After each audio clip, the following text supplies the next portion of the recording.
Buenas tardes a todos. Buenas tardes, Rosario. Tengo el gran placer hoy de hablar con una voz que ha logrado algo particularmente complejo, creo, que es transformar la incomodidad en belleza y el silencio de una generación en un grito de protesta.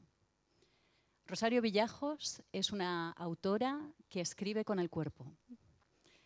En realidad, podemos pensar que todos escriben con el cuerpo, pero ella particularmente, lo veréis si leéis esta novela. Formada en Bellas Artes, tiene una trayectoria que cruza fronteras geográficas y artísticas y siempre ha habitado los márgenes de la creatividad para entender las heridas del ser humano. Este libro del que vamos a hablar hoy, La educación física, ganó este premio Biblioteca Breve, que es uno de los más respetados, y estoy totalmente de acuerdo con Luisa Fernanda de España con esta novela. En la educación física nos vamos a trasladar a la España de los años 90, desde la piel de Catalina, y a través de estas páginas vamos a recordar, vamos a descubrir lo que es crecer en un cuerpo que te han retirado de alguna forma, que no te pertenece del todo, en una sociedad que educa a las mujeres para reducir su espacio y para cargar con la culpa. Es una novela sobre el consentimiento, lo que se dice, lo que se calla, y sobre cómo la educación moldea nuestra existencia. Es una novela que nos obliga también a mirar donde no queremos mirar. No sé si antes quieres leer un fragmento quizá de la novela o pasamos a las preguntas directamente. Si quieres, leemos al final. Bueno, primero de todo, muchísimas gracias a quienes habéis aparcado lo que tuvierais que hacer hoy para venir a escucharnos. Pues te dejo que leas al final, si te parece. La educación física, todavía estoy impactada por la lectura, te lo tengo que confesar. Para mí ha sido, me permito esta personalización, un viaje al tiempo de mi infancia y me ha resonado muchísimo. Me ha resonado lo que Catalina escucha en la televisión, la música que escucha, la moda y sobre todo las frases que le dirige todo el mundo. Creo que desde mi perspectiva nos lleva a un momento y a una España concreta, pero creo que mis amigas francesas también vivieron algo parecido. Te quería preguntar, para empezar, ¿cómo construiste este libro, esta caja de resonancia de Catalina?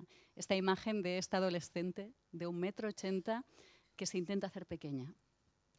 Pues,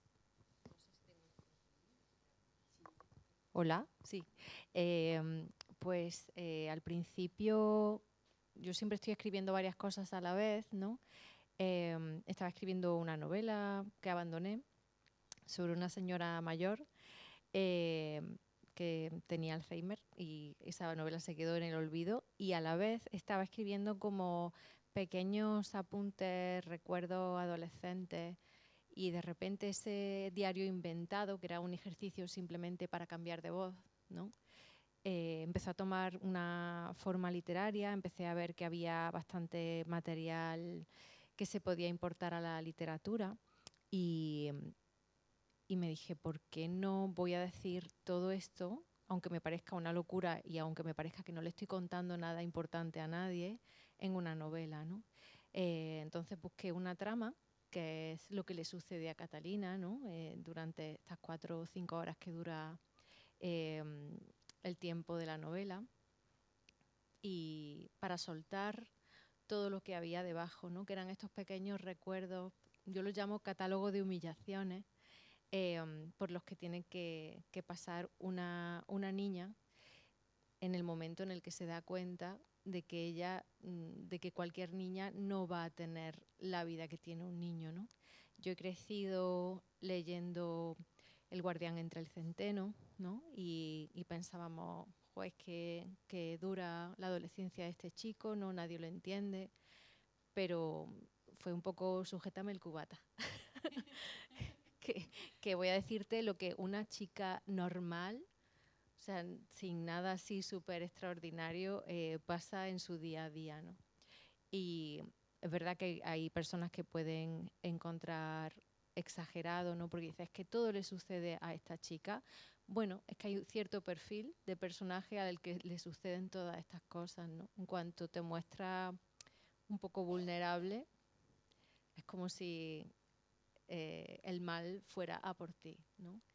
Eh, Creo que así es como construí esto, ¿no? Con pequeños cachitos, luego buscando un hilo conductor, que fue muy divertido hacerlo, ¿no? Y ir viendo dónde metía cada cosa, ¿no? Yo tenía como unos post-its puestos diciendo, eh, tiene que aparecer esto, esto, esto, esto, una lista de humillaciones, ¿no? Y digo, voy a ver dónde las coloco y cómo las coloco.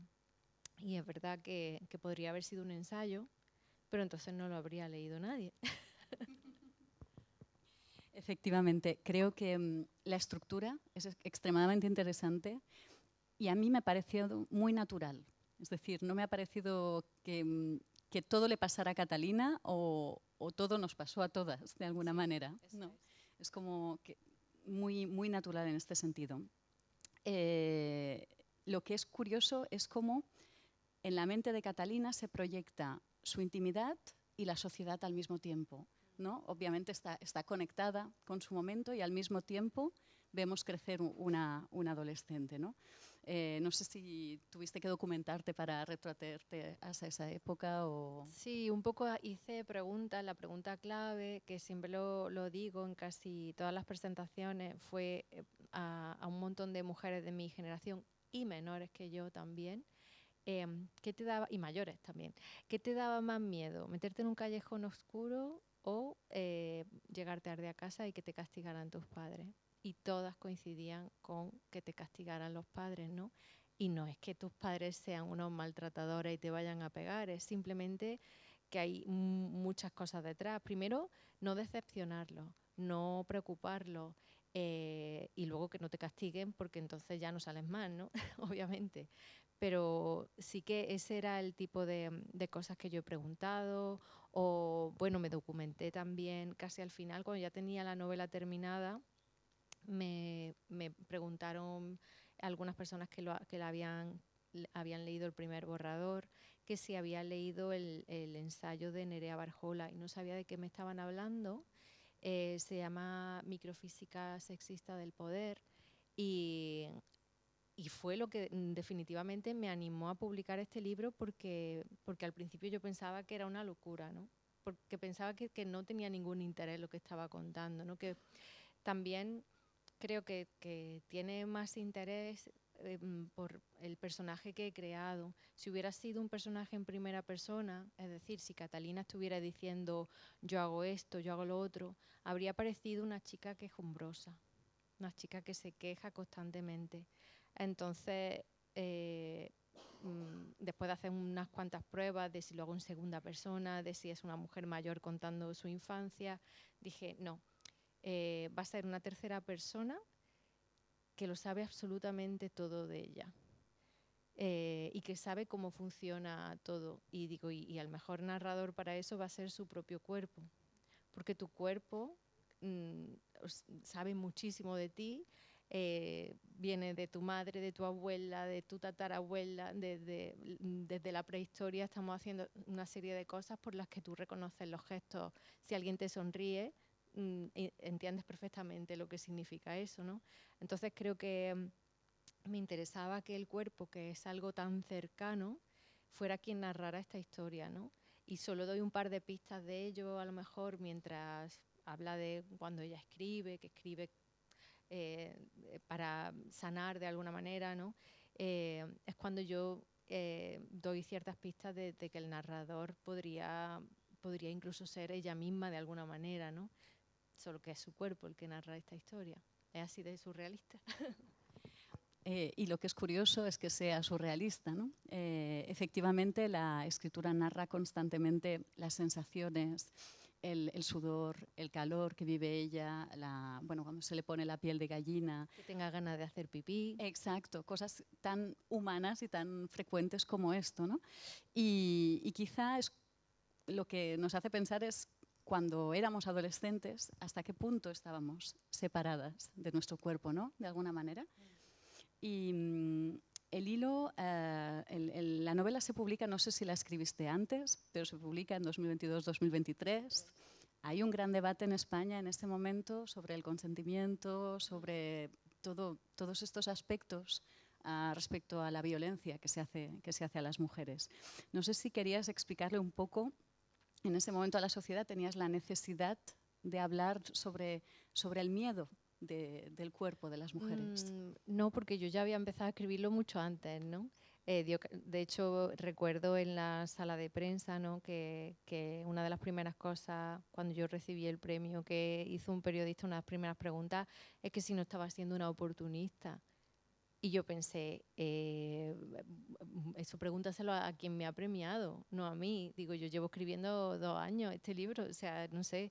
De hecho, a mí se me ocurrió cuando sucedió lo de la manada, porque estaban otra vez haciendo lo mismo que hicieron con Alcácer, ¿no? Otra vez meternos en vena a las mujeres que debíamos tener miedo de salir solas, de hacer cosas solas, de tener deseos sexuales incluso, ¿no? Y cosas así. Y fue 2018 cuando salimos a la calle y nunca ha habido tanta gente, un 8M.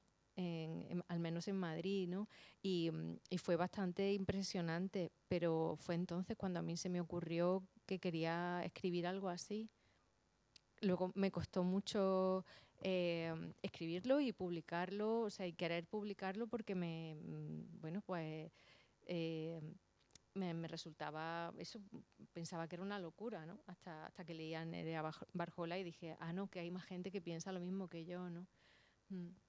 Bueno, es una forma como de romper el silencio, ¿no? Y de darte cuenta de que hay muchas otras Catalinas que han vivido exactamente lo mismo en ese momento y no solo en ese momento, ¿no? También cuando pasó lo de la manada era como, no, todavía está pasando, ¿no? Sigue pasando y acaba de pasar aquí hace nada y todos los días tenemos casos, ¿no? Cada 10 años surge un monstruo en cada país. Nosotros tuvimos Alcácer, después tuvimos lo de la manada. Solo lo de la manada fue mucho más impactante porque pudimos ver a los personajes, ¿no? Y claro, cuando vimos que ellos no sabían ni que eran violadores, dijimos, tenemos un problema. Si no sabéis, no entendéis cómo funciona esto y las mujeres tampoco tienen agencia de su cuerpo, que todavía no la tienen porque lees ciertas cosas, hay mujeres que ni siquiera distinguen una agresión de una no agresión, es que no lo distinguen, incluso en el sentido opuesto de lo que estás pensando. No solo que crean que hayan sido agredidas y no hayan o sea, no sepan que hayan sido agredidas y hayan sido agredidas, sino también al contrario. Hay mujeres que creen que han sido agredidas cuando a lo mejor no ha sucedido así. Es que no tenemos ninguna educación y digo, oye, pues mira, es bastante útil la educación física. Que era aquella asignatura terrible. Bueno, para mí era una tortura, al menos en para mí el también. colegio, era terrible.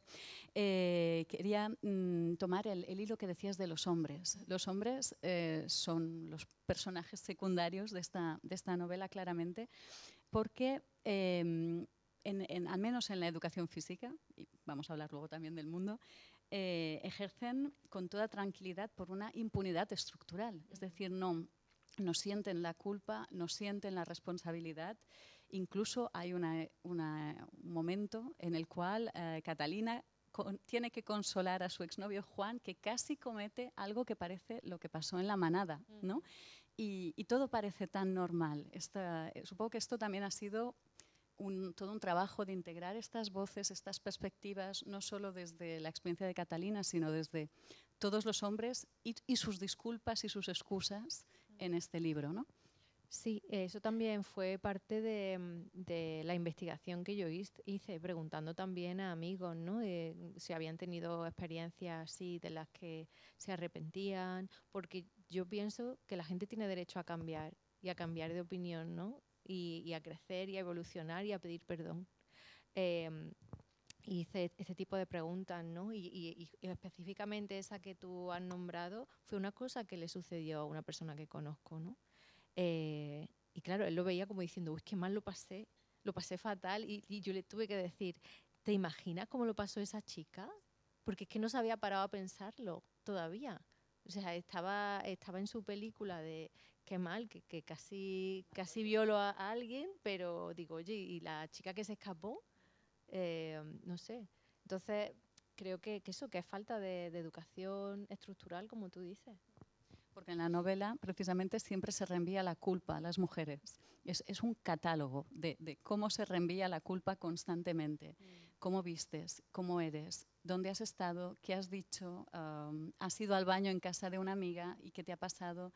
Es realmente todas estas cosas lo que provocan también que Catalina tenga que hacerse pequeña, ¿no? Sí, y además la educación así, toda esta culpa de la que habla, empieza en tu casa, ¿no? Empieza porque tu madre, que es otra mujer, te está educando de una manera para continuar el linaje de la culpa, ¿no? Hay mucha gente, hombres, que cuando no, hombre, no, mentira. Hay mucha gente que cuando ha leído el libro también ha dicho, uy, es que deja a los hombres muy mal. Y digo, es que no estáis atentas a lo que hay que estar. No estoy hablando de eso para nada, porque hay hombres buenos y malos. Solo hay un hombre malo, de hecho, en todo el libro.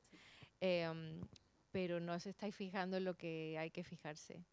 Y el hombre que es malo, ¿no? Que yo creo que es un villano en este libro, no es un villano todo el rato, porque con su familia es un hombre maravilloso. Entonces, ¿dónde está el bien? ¿Dónde está el mal? Lo que quería plantear es que, bueno, que me parecía muy absurdo que yo, que he hecho autostop no con 16 años, pero sí con 19, estuviera pensando mientras hacía autostop, como estoy aquí, tienen derecho a matarme. Porque no es un derecho. O sea, que yo puedo estar en el espacio público igual que está un hombre, ¿no? ¿Por qué no? ¿Por qué tengo que tener miedo de estar desnuda en la playa y pensar que todo el mundo me va a atacar o algo así? Em, no, quería plantear todas esas cuestiones, de dónde viene este miedo, esta presión por el cuerpo. A veces creo que a lo mejor peco de meter demasiados temas porque para mí es inevitable separar esto del control del cuerpo con la presión estética también, ¿no? El hecho de que haya en los 90 y ahora se está volviendo a estar de moda la anorexia, la bulimia, ¿no? Y eso también tiene que ver con el control del cuerpo, ¿no? No solo por parte de los que hacen la ropa o la moda, sino por parte ya cuando ya pasas la frontera de ya estoy delgada, quiero seguir adelante con esto, el único control que tenían las chicas de su propio cuerpo, que era hacerlo desaparecer por completo, ¿no? Y hablaba sobre todo que la primera educación es en casa, es la familia. Los padres de Catalina tienen un rol muy importante, no solo porque crean este miedo de llegar tarde a casa, sino que se va desgranando toda una historia de la madre, del padre, que por momentos los entendemos, que ellos también son víctimas, pero en el caso de Catalina también son extremadamente duros con ella. Sí, son padres muy clásicos de lo que viene siendo un barrio humilde. Iba a decir trabajador, pero si no había trabajo no se podía trabajar. Entonces, bueno, es lo que yo intento escribir de las cosas que sé, ¿no? Y sé bastante de ese tipo de barrios porque me he criado en uno de ellos, ¿no? Y yo sé que no eran solo mis padres así, que es que la mayoría de padres eran así. Y además Catalina, para más Inri, tiene un hermano, con lo cual la educación es totalmente diferente en el caso del hermano que es un varón y el de ella, ¿no? Que van a la playa y ya ni se plantea conocer un amigo porque es imposible salir en cualquier momento. Claro, mientras su hermano se pierde a divertirse y todo esto, ¿no? Sí, la verdad es que yo he tenido mucha suerte en ese sentido, pero pensaba en gente que he conocido que veía en la playa y que no salían nunca a ningún sitio. Yo tenía mucha suerte porque tengo dos hermanos maravillosos y ellos sí que me integraban en sus grupos, ¿no? Pero sí recordaba a chicas de mi instituto que nunca salían, siempre tenían una excusa, ¿no? Em, y eso todavía ocurre, ¿no? Por diferentes, no sé, en diferentes culturas, pues cuando tú te mezclas en una oficina donde hay gente de distintas culturas, es muy difícil ver a esas personas fuera del ambiente de trabajo porque no tienen permitido salir a lo mismo que salimos otras personas. Eso es un poco así. Pues cuando éramos pequeñas era igual, siempre te ponían una excusa, siempre, no, es que voy con mis padres a esto, con mis padres a lo otro, pero decían, bueno, pero tú tienes que socializar con la gente de tu edad también, ¿sabes? Sí, eso en el caso de salir, pero incluso la casa de Catalina le es un poco hostil. Una de las anécdotas que al menos a mí me ha sorprendido más es el malestar que siente su padre cuando ella está en casa, desde que se ha convertido en una mujer, ¿no? Que le molesta que se aísle para leer y vete a saber lo que estará pensando o haciendo sola, pero también le molesta que venga al salón cuando él está mirando la tele porque además Catalina es una mujer alta, una mujer que tiene una presencia. Y esta curiosidad con lo que sucede en casa es también muy interesante. Sí, esto se me ocurrió leyendo Foro Coche, que no sé si conocéis, una web tremenda. ¿Cómo lo explicarías tú? Dios mío, Foro Coches es... Es como una web muy ultra masculina, es como la machosfera, donde la gente, hombres, sueltan preguntas o se hablan incluso desde para vender un Se habla de automóvil todo, a todo, todo. Es como 4chan un pero poco, ¿no? particularmente, sí, no sé, Solo hay es la hombres. machosfera. Sí, es una machosfera. Bueno, pues ahí me metía yo con mis personajes falsos, obviamente, ¿no? Y leía, esto lo llevo haciendo ya hace tiempo que no lo hago, pero empecé a hacerlo cuando vivía en Inglaterra porque me aburría mucho por las tardes y digo, bueno, voy a ver qué hago hoy. Y leía cosas como, mi mujer, o sea, hemos tenido una hija, tengo miedo de que me atraiga sexualmente. Cosas así, ¿no? Leía unas cosas tan grotescas que me apetecía en este libro hablar de la incomodidad, de eso, de no saber tratar ni siquiera a alguien que es tu hija, ¿no? Que no estás cómodo y como no quieres tener la tentación, que no la vas a tener, que es tu hija, pero como por si acaso, pues no la miro, no estoy con ella, no quiero que esté en la habitación porque, bueno, el padre se monta película de que a lo mejor se está masturbando o lo que sea, prefiere que esté en el salón, pero a la vez no quiere que esté en el salón, entonces siempre está con la tele puesta, al que haya ruido de fondo, que sucedan cosas, para no tener que hablar con ella.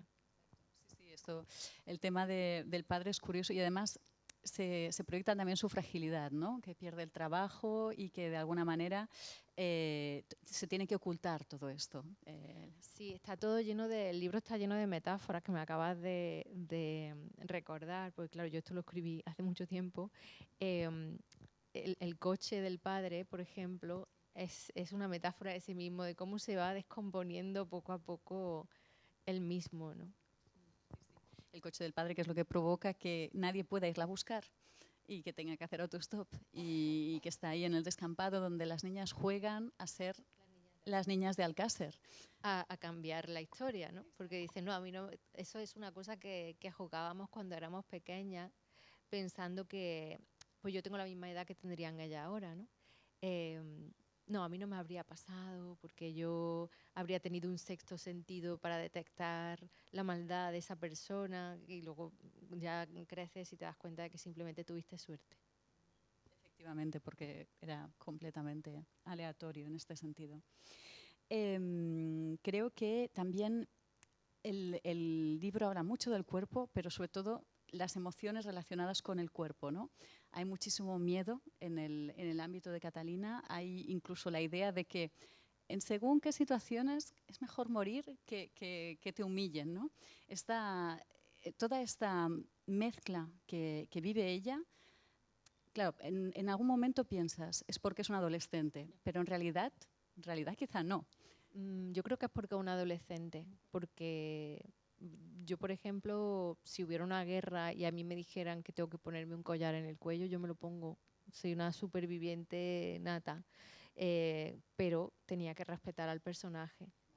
Entonces digo, si es un adolescente, es un adolescente. Otra cosa que respeto es la rumiación. creo que se dice, ¿no? Cuando tú no le haces nada más que ir, darle vueltas a lo mismo, hay muchas cosas que se repiten, pero es porque ella es adolescente y eso, a eso se dedican los adolescentes, a darle demasiadas vueltas a algunas cosas.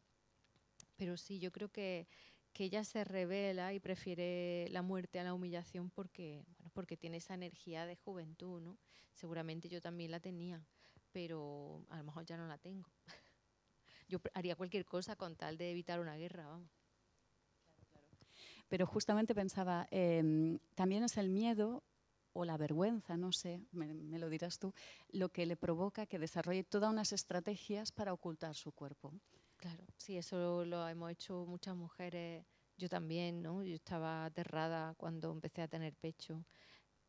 Creo que pocas veces me he puesto todavía, ni siquiera, o sea, nunca he usado ropa ajustada contadas ocasiones y me he visto, digo, ¿qué hago así? Me he tenido que ir a casa a cambiarme porque nunca me he sentido a gusto ahí, ¿no? Pero en el caso de Catalina es prácticamente imposible esconder 1,80 m de persona, que por eso escogí este tipo de personaje. Acaba de leer un cuento de Carson McCullers, eh, sí sabes cuál te digo, ¿verdad? Sí, que ella es enorme y está saliendo con una persona mucho más bajita que ella. Y pensé, este es el tipo de personaje que necesito. Sí, sí. Y a la vez tan tierna y tan Yo capaz creo de... que está lleno de ternura. Hace poco en otro festival, el facilitador estaba diciendo que este libro era... uy, tengo un mosquito aquí. No, que no es que estoy loca ni nada.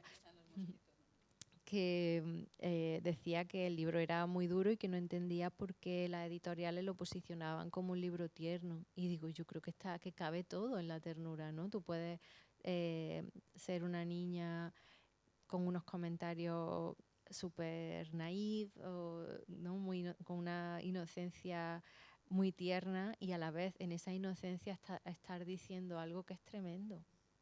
Sí, por ejemplo, la relación que tiene con su madre, que es muy compleja. Que, por ejemplo, la madre le proyecta toda la presión estética, le pone la faja. En algún momento dice, yo lo único que quisiera es que estuvieras bien, ¿no? Él la entiende, a pesar de ser una adolescente, de vivir enclaustrada por su madre. En ese sentido, hay mucha ternura con su madre, mucha ternura con su mejor amiga, con Silvia, que no sabemos qué pasará después también. Y con Amalia Y con también. Amalia también, con la situación que Que tiene es la chica que nunca sale de su casa, nunca, nunca, nunca. y que esconde un drama terrible. Brutal. Que eso es otra cosa, ¿no? Que esos dramas ocurrían en estos barrios y en todos los barrios del mundo, yo creo, pero que nadie se atreve a hablar de ellos, ¿no? No sé si podemos decir al público, bueno, para los que no se lo han leído, lo que le No, pasa no, a que se Amalia, aguanten. que buscad a Amalia. No, no ha desaparecido, sencillamente está ocupada. Está ocupada. Está ocupada en ese sentido. Perdón, porque es que ya me he ido.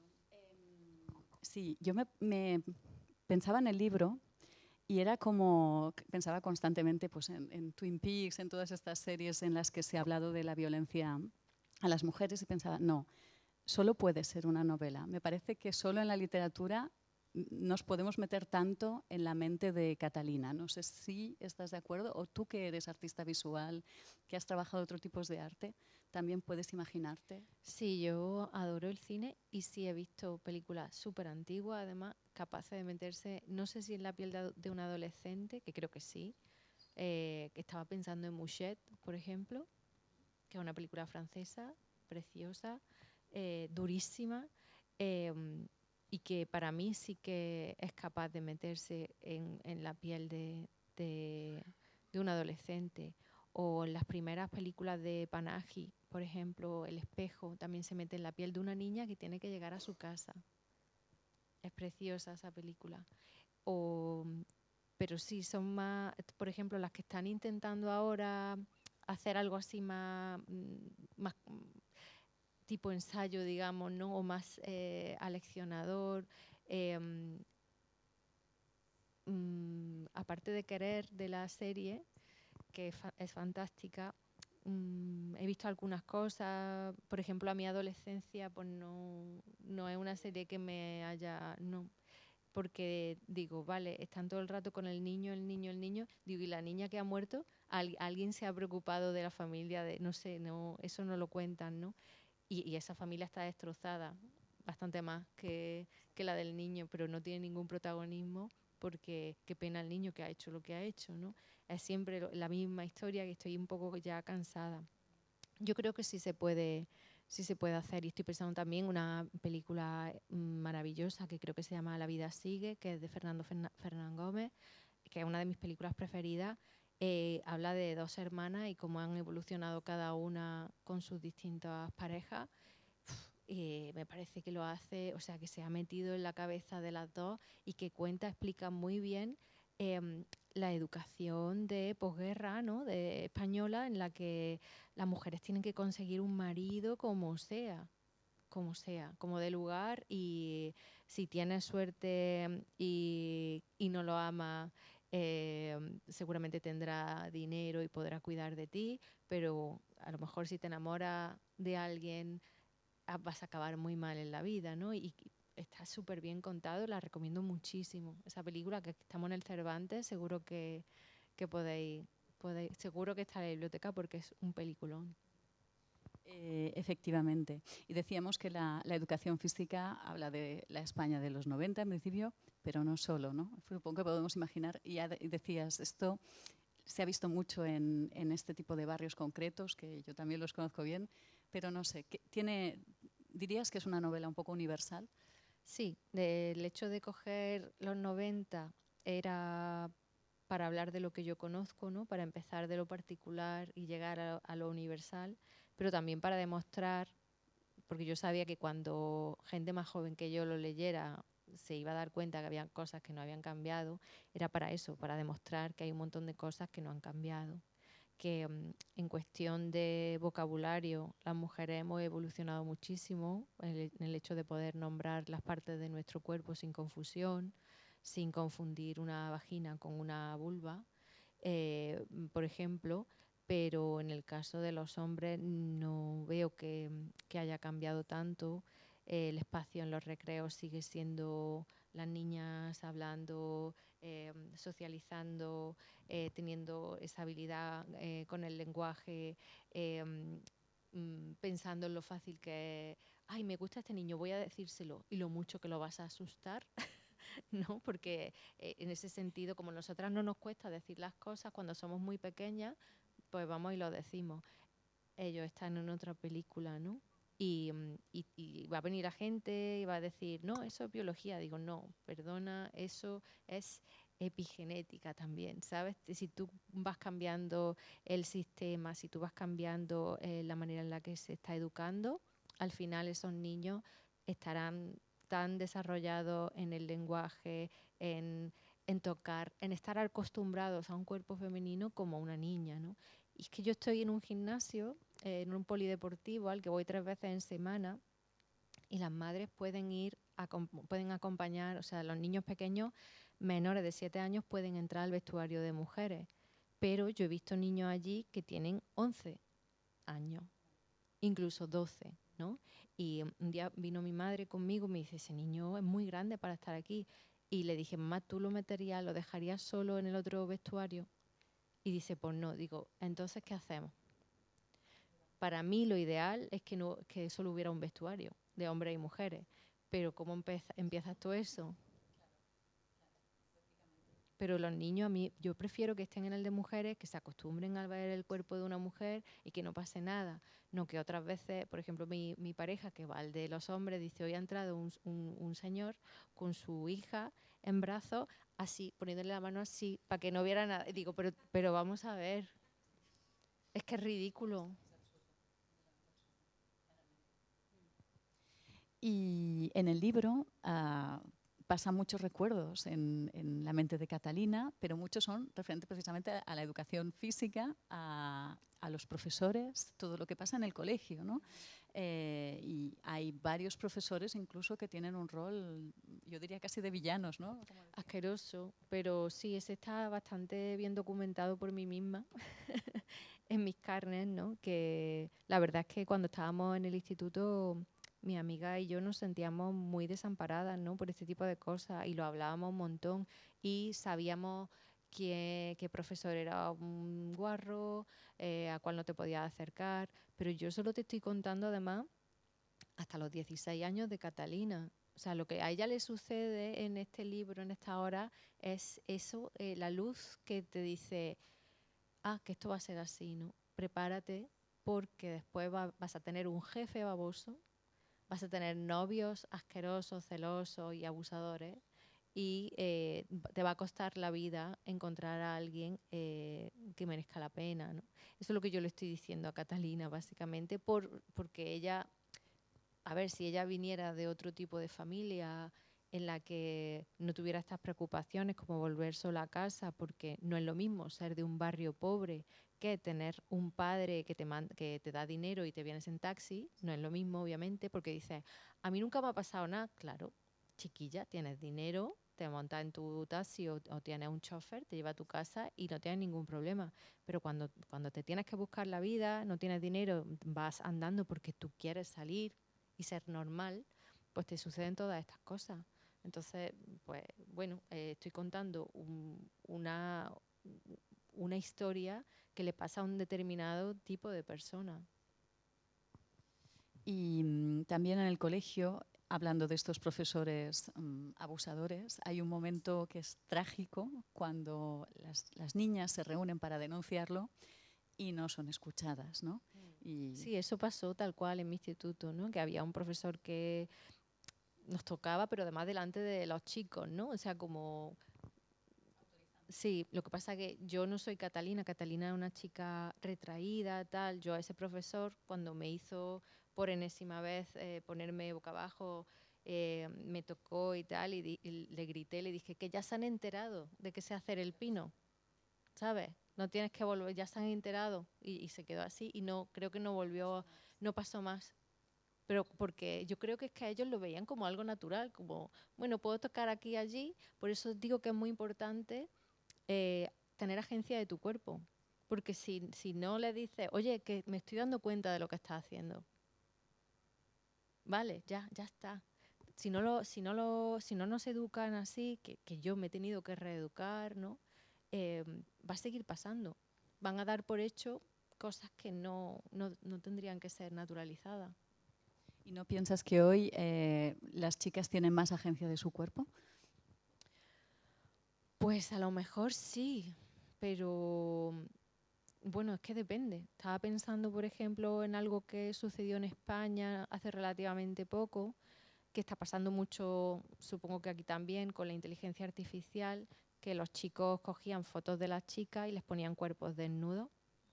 Quienes fueron a quejarse no fueron las alumnas, fueron las madres de las alumnas. El honor de sus hijas había sido perpetrado, ¿no? Entonces, la hija a lo mejor no tenía ningún problema porque tenían agencia de su cuerpo de decir, así si no es mi cuerpo, a mí qué más a mí qué más me da que tú seas tan tonto que para ti mi cuerpo signifique todo eso, ¿no? Pero sus madres estaban se sentían muy humilladas. Entonces, no sé, es como si el cuerpo de sus hijas les perteneciera a ellas también.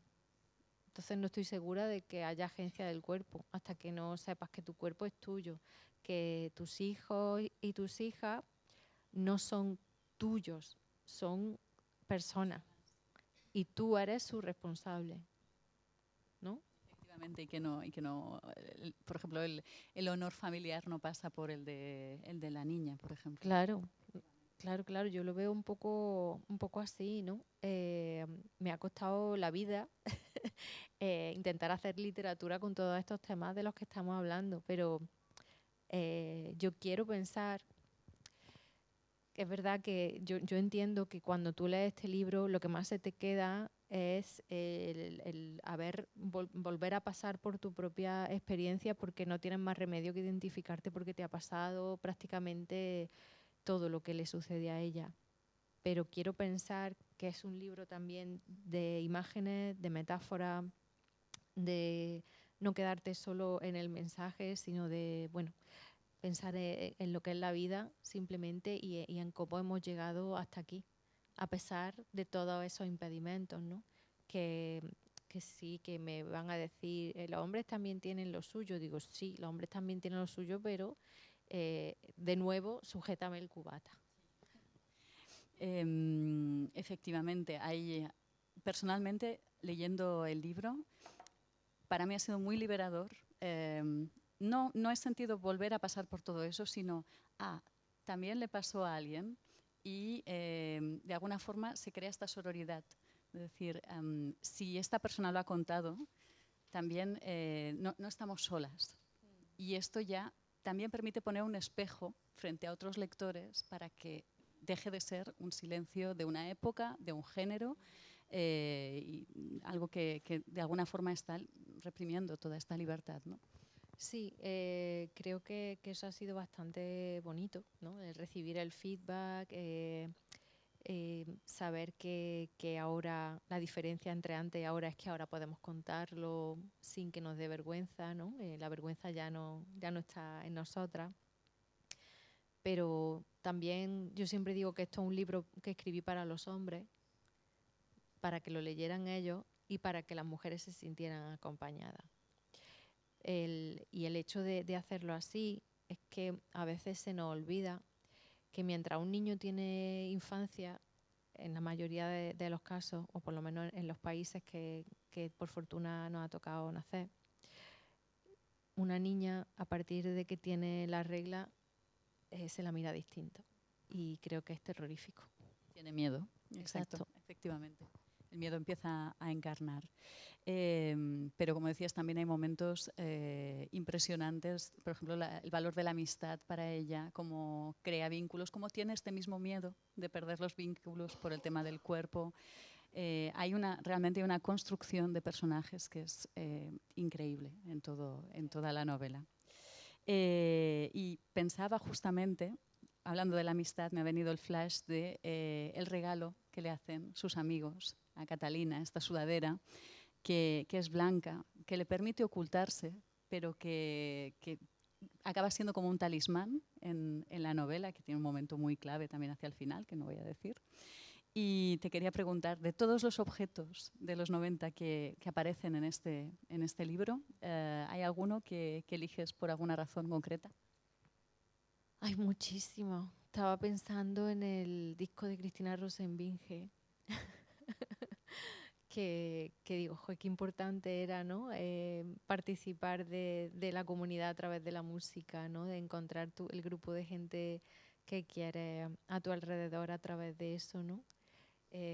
Lo de la sudadera es un símbolo, como tú bien has visto, porque, porque para ella es un regalo que le han hecho sus amigos, que es gente que ha encontrado fuera de casa, ¿no?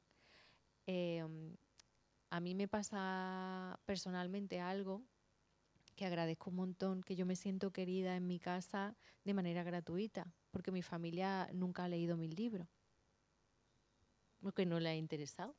Está bien. Bueno, tampoco ha habido una cultura así como de leer en mi casa, más allá de mi padre, pero mi padre, pues yo creo que por protegerse él o por protegerme a mí, nunca me ha leído.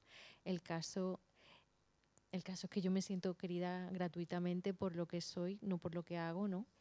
Y también de alguna manera he querido transmitir eso a un adolescente que no se siente así, ¿no? Sino que dice, "Ay, he conseguido gente fuera de mi casa, ¿no? Alguien me va a querer, ¿no? Por eso tiene tanto miedo a enfadarse con sus amigos, por eso, aunque no le guste algo, dice que sí le gusta. Bueno, lo que hacen los adolescentes para gustar, ¿no? Luego ya tú vas escogiendo a la gente con la que puedes ser sincera, ¿no? Pero sí, ahí me daba, bueno, esto suena a cliché de escritor o de escritora, que es que los personajes van por sí solos, pero es que es así, es que tú no puedes darle a tu personaje todas tus cosas, porque no le pegan. Y es que a Catalina no le pegaba que tuviera la suerte que yo tengo, ¿no? De ser querida así gratuitamente. Entonces me parecía muy apropiado, bueno, poner algo así como simbólico, como esa sudadera, o los discos de música que se prestan unos a otros, ¿no? Los libros. Claro, la sudadera además es como esa pieza de ropa que todas hemos llevado y seguimos llevando. Y no la tira porque dice que me la regalaron. Exacto, y que recuerda un poco al estilo de música grunge que escucha y bueno, que tiene toda esta connotación de... Es como refugio esa pieza. Para mí era como muy marcante, pero efectivamente el disco es impresionante. No sé si quieres leer un fragmento. Quiero leer el comienzo, porque creo que es duro y a la vez es tierno.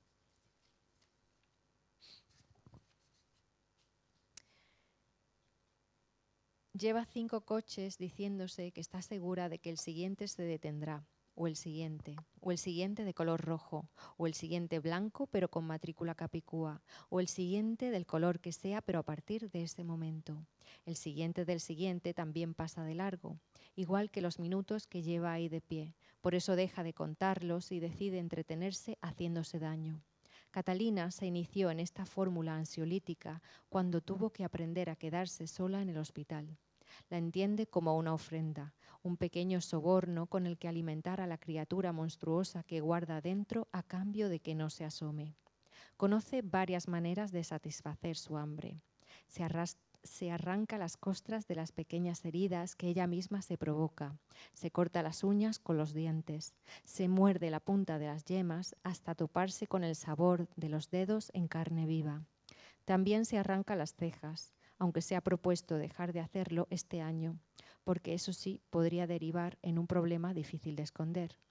A veces se le hace cuesta arriba. Si me arranco 2 de un tirón, aparecerá pronto un coche que me lleve, se dice. Y si no aparece pronto, me arranco un pelito más y ya paro. A la criatura oculta y la criatura oculta la escucha y le deja continuar con la oblación, pues en el fondo es la chica de la superficie quien lo necesita. Ahora mismo no tiene otra forma más efectiva de sentir que está viva. El gusto metálico de la sangre la reconforta, consigue espabilarla, concentrarla en el dolor de aquí para olvidarse del de más allá. Su piel es joven y se regenera a toda velocidad, por lo que cualquiera de las opciones que conoce para herirse está siempre disponible. Mamá y papá lo han notado, pero solo le dicen con malos humos que pare.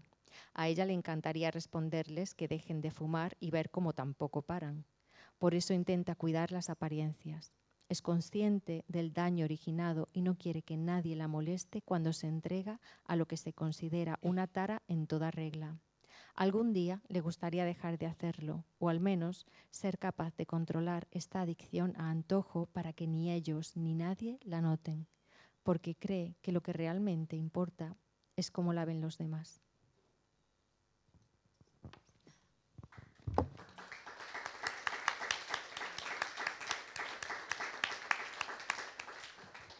Vamos a pasar la palabra al público, si hay preguntas o comentarios. Yo pido disculpas por lo mal que he leído, pero es que no me he puesto las gafas de ver.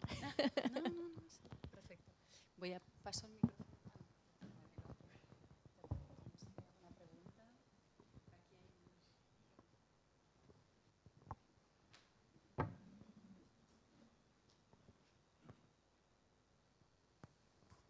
Hola, buenas tardes. Bueno, leí el libro ya hace tiempo, hace 2 o 3 años, entonces no me acuerdo muy bien de todo. Me ha recordado, ¿no?, al hablar, pero sí que recuerdo mucho la sensación que tuve al leerlo, ¿no? Porque has dicho que estás hablando de una niña, una adolescente de los 90, yo soy mucho más mayor, pero me sentí totalmente reconocida. O sea que me impactó mucho. Y luego ahora, cuando estabas hablando, y hacía referencia a lo de las niñas de Alcácer, que no sé si el público francés sabrá muy bien el caso, pero sí que no lo había pensado cuando leí el libro, ¿no? Pero ahora sí que me he reconocido en ese momento como madre. Entonces, todo lo que pesó en mí, en la educación de mis hijas, porque por un lado yo quería hacerlas crecer libres y seguras, pero por otro lado estaba pesando todo ese peligro, esos monstruos, ¿no?, que existen.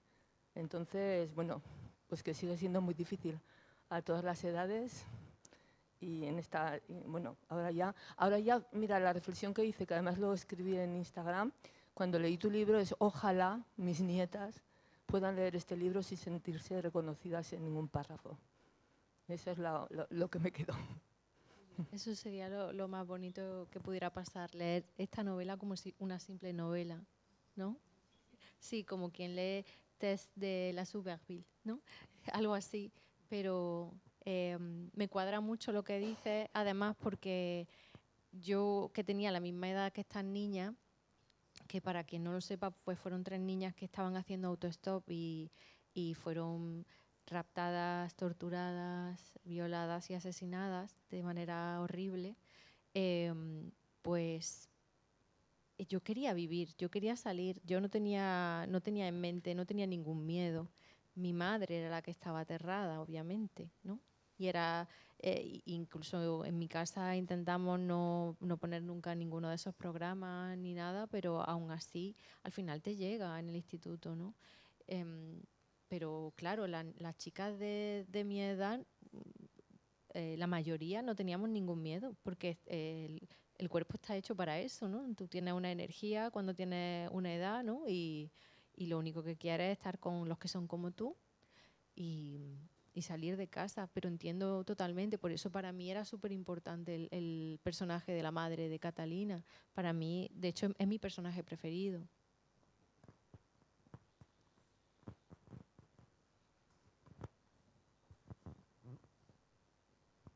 Que la madre efectivamente es un personaje como contradictorio, ¿no? Porque la cuida, pero proyecta, pero la ves a ella misma. Pero se deja educar por su hija también, ¿no? Hay un momento ahí muy bonito de reconciliación. Sí.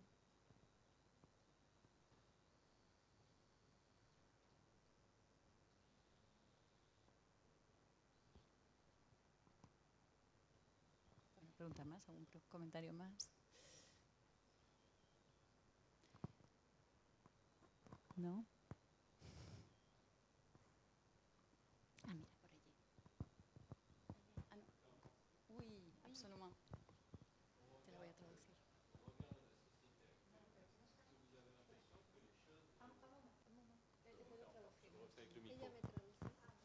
Oui. Au regard de l'évolution de la société actuelle, est-ce que vous avez l'impression que les choses évoluent dans le bon sens?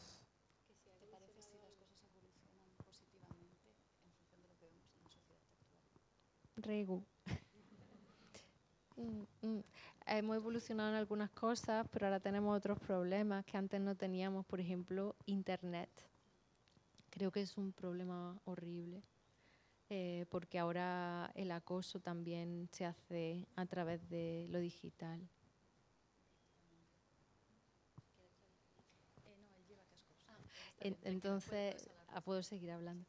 Pues estoy pensando, por ejemplo, que ahora hay un auge de la extrema derecha que se está llevando a su terreno a los chicos jóvenes, ¿no? Porque se vivía muchísimo mejor estando en el trono y no queriéndolo compartir con nadie.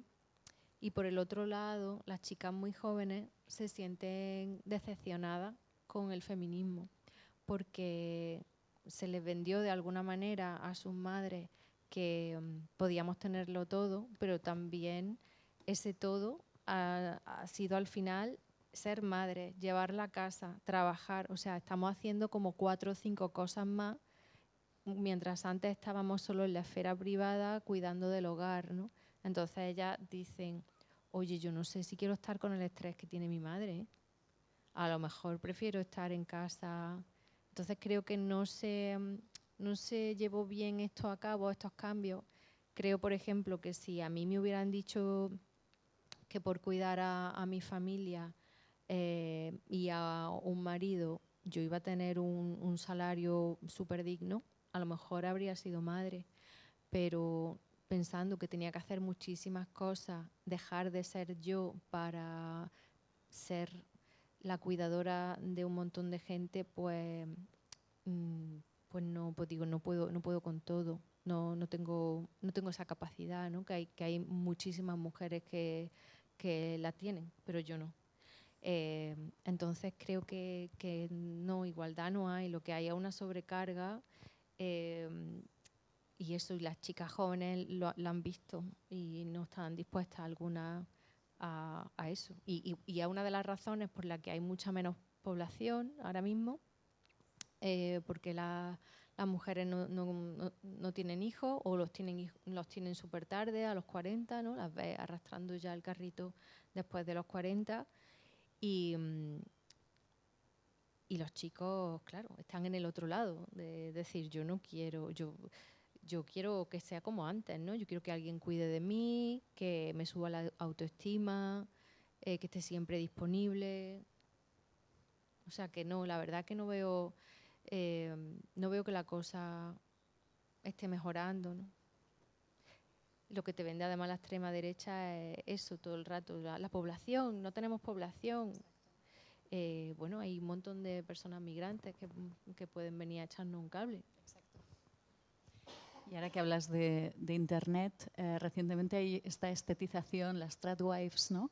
Que es tan bonito ser ama de casa y esperar a tu marido y cocinarle tartas. ¿Y para qué vas a ir a trabajar y cansarte y agotarte mientras podrías tenerlo todo en casa, ¿no? Claro, esto ya se hizo en los años 50, como la guerra en Estados Unidos, por ejemplo, ¿no? Había diezmado la población y todo, los hombres habían estado luchando, mientras los hombres luchaban, las mujeres estaban en la oficina, estaban haciendo cosas, estaban trabajando. Cuando ellos volvieron de la guerra, ellas no querían volver a la casa, obviamente. Entonces se recurrió al marketing y a esto de Balay, tu nueva cocina estupenda con tu robot de cocina, tu microondas, tu no sé qué, tu no sé cuánto, para volver a traer a la mujer al espacio privado, ¿no?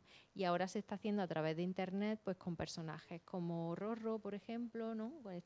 Bueno, en España tenemos a esta chica de gafas grandes, preciosísima, para atraer esa cosa de sí, te hago un pastelito y además lo he hecho con masa madre y no sé qué, y te meten eso. Claro, que digo, si a mí me encanta cocinar, pero no es necesario esto, ¿no? Y además cuidar de una persona creo que es un acto increíble, de bonito y precioso, y todo el mundo debería hacerlo, no solo las mujeres. Pero entonces quítame otra carga, ¿no? Y no diga, cuido de ti y te pago las vacaciones. Págame un sueldo. Claro. O que me lo pague el Estado, porque al final yo estoy teniendo hijos para el Estado. Debería ser el Estado el que nos paga. Y además deberían decir, en un mundo ideal te dirían, si tienes hijos entre los 19 y los 26, estás a gastos pagados y puedes criar de tu criatura a gustísimo, mientras piensas en qué te gustaría estudiar después. Porque de todas formas, cuando tienes entre 19 y 25 años, no tienes la cabeza formada, tienes muchísima energía física y sexual, pero no tienes energía, o sea, no tienes cabeza para decir, esta es la carrera de mi vida. O sea que en un mundo ideal las cosas se harían así. Si yo fuera la dictadora del universo, haría así las cosas y estaríamos muchísimo más felices. Claro, el tema todo este del trabajo invisible, el trabajo de los cuidados domésticos, de la educación finalmente, ¿no? También toda esta responsabilidad y lo que comporta y ser totalmente invisible y precario al fin y al cabo, ¿no? Sí, al final la IA hemos conseguido que hagan cosas que son súper inútiles. Lo útil que es cuidar de un ser humano o traerlo al mundo, no, eso la IA no lo hace, ¿no? Y digo, ¿cómo puede ser que una persona que es capaz de dar a luz no esté en un pedestal, ¿no? Y que me resulta, o sea, desde que se descubrió cómo se hacía, porque en la prehistoria se pensaba que era algo mágico de las mujeres, ¿no? Y las mujeres estaban consideradas como diosas, ¿no? Pero cuando se dieron cuenta de cómo se hacía, no, esta la encierro en la cueva porque si no, no voy a saber si el niño es mío, ¿sabes? Y empezó a existir eso que se llama patrimonio, ¿no? Sí, la territorialidad. Exacto. Entonces, bueno, pues así, esto lleva mal desde el Neolítico. Desde hace mucho tiempo. ¿Alguien del público? Espero haber respondido a la pregunta. Sí. ¿Se ha respondido a la pregunta? Sí, tout à fait. Efectivamente. Claro, una cosa que estaba pensando yo también, si Catalina tuviera móvil, si hubiera podido llamar a alguien, si hubiera podido, ¿a quién hubiera llamado? ¿O hubiera sido igual? No, la película entonces de Catalina habría sido que no se ha quedado sin batería. Claro. Habría sido así de sencillo. Y bueno, y también pues todo el mundo habría tenido móvil en su clase, excepto ella, ¿no? Sí. A ver, que yo soy una de estas personas súper feliz de controlar, vamos, yo quitaría el móvil a todo el mundo ahora mismo, a todo el mundo, no solo a los menores, pero si toda tu clase tiene móvil, que tú no tengas, eso es un horror. Y da igual, que lo que le está ocultando a tu hijo le va a llegar, porque no te lo va a decir y se va a comprar una tarjetita y la va a meter en el iPad. O sea, es que es así, va a acabar buscándose las vueltas. Pero sí, yo estoy contenta de que por lo menos, digo, si la gente, si, si el gobierno ha decidido quitar el móvil, o sea, el internet, o sea, eso, las redes sociales, nada más, ¿no? Yo quitaría internet, de verdad, porque que tienen el cerebro cada vez menos desarrollado, ¿no? De tenerlo todo hecho, ¿no? Creíamos que con internet íbamos a tener un diccionario en el bolsillo y al final lo usamos para ver vídeos de gatos. Efectivamente. O peor, hacer cosas con las fotografías. O hacer cosas con la fotografía, sí, hacer daño a otra gente.